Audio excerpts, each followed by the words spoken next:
Guys, तो आज हम आपको पढ़ाने जा रहे हैं इलेक्ट्रोमैग्नेटिक इंडक्शन। तो आइए अब पढ़ते हैं हम इलेक्ट्रोमैग्नेटिक इंडक्शन होता क्या है। आइए, इलेक्ट्रोमैग्नेटिक इंडक्शन यानी कि EMI, हम इसको EMI से भी रिप्रेजेंट कर सकते हैं। ठीक है गाइस, तो अब हम आपको बताने जा रहे हैं इलेक्ट्रोमैग्नेटिक इंडक्शन।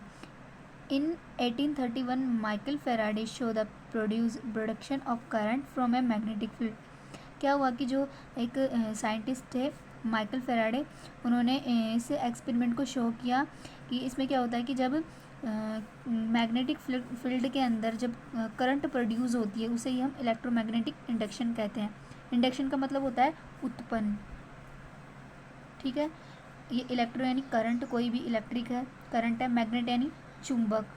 ठीक है, जब किसी भी मैग्नेट के अंदर कोई इलेक्ट्रिक करंट उत्पन्न होता है तो उसे इलेक्ट्रोमैग्नेटिक इंडक्शन कहते हैं।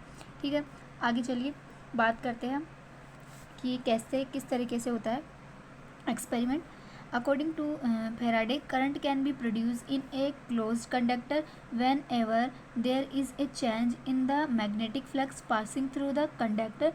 ठीक है, according to the Faraday current, क्या हुआ कि जो फेराडे के अनुसार करंट कैसे प्रोड्यूस होता है, can be produce in a close conductor. जब जो दो कंडक्टर को क्लोज में लाया जाता है, दो कंडक्टर्स क्लोज में होते हैं।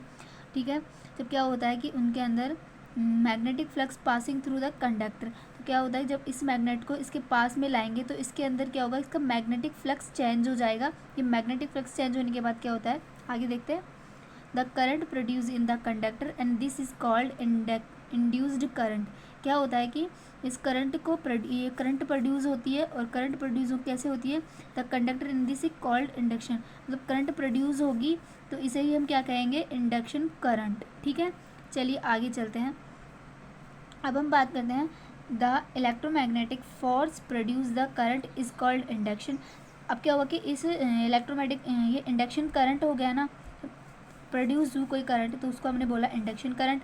और जब इस इलेक्ट्रोमैग्नेटिक फोर्स प्रोड्यूस होगा ना तो उसे हम बोलेंगे EMF यानी कि इलेक्ट्रोमैग्नेटिक फोर्स।